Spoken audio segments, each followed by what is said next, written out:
டேய் நீங்களா பார்த்து யோசிச்சு இது இப்படிதான் அப்படிதான் அப்படின்னு நினச்சிக்காதீங்கடா. அது ரொம்ப ஆபத்தானதாக இருக்கு. ஏற்கனவே ஒரு வாழ்க்கை முறை இருக்கு, ஒரு லிவிங் மெத்தட் இருக்கு.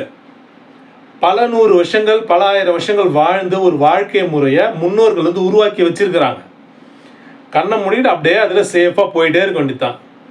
நீ புதுசு புதுசாக இதை ஏன் இப்படி தான் செய்யணுமா, ஏன் இதை இப்படி செய்யக்கூடாதா, அப்படி தான் செய்யணுமா, இதுன்னா இது அப்படி இப்படி நீ கேள்வியெல்லாம் கேட்டுட்டு இருந்தேன்னா அதனால் உண்டாகக்கூடிய கான்சிக்வன்சஸ் வந்து ரொம்ப பெரிய விஷயம். அதெல்லாம் உனக்கு சொன்னாலும் புரியாது. அது நம்ம முன்னோர் கண்டுபிடிச்ச நிறையா அந்த வாழ்க்கை முறைகளை, கலாச்சார முறைகளை, பண்பாட்டு முறைகளை, எப்படி என்னென்ன பண்ணணும் அப்படின்ற முறைகளை நீ கண்டுபிடிச்சி இதுக்கு பின்னாடி இருக்க சயின்ஸு, சைக்காலஜி, சோஷியாலஜி இதெல்லாம் புரிஞ்சுக்கிறதுக்கு 100 வருஷங்கள் ஆகும்.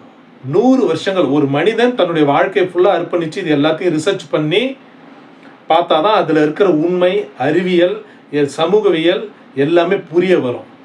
அது வரைக்கும் புரியாது. ஏன்னா நீ பார்க்கும்போது பார்த்தோன்னா அது ஏதோ சாதாரணமான விஷயமா தான் தெரியும். அந்த ஒரு மெத்தடுக்கு பின்னாடி பல ஆயிரம் வருஷங்கள் இருக்குது, பல ஆயிரம் விஷயங்கள் இருக்குது, நிறைய சயின்ஸ் இருக்குது, எல்லாமே இருக்குது. இதெல்லாம் யோசித்து நீ வந்து பார்க்குற நிலைமையிலே இல்லை.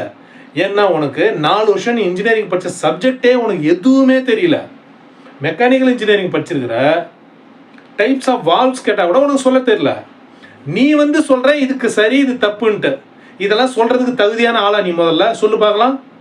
முதல்ல வாழ்க்கையை படி, அப்புறமா நீ யோசிச்சு முடிவு பண்ணு. நியாயமாடா இதெல்லாம்?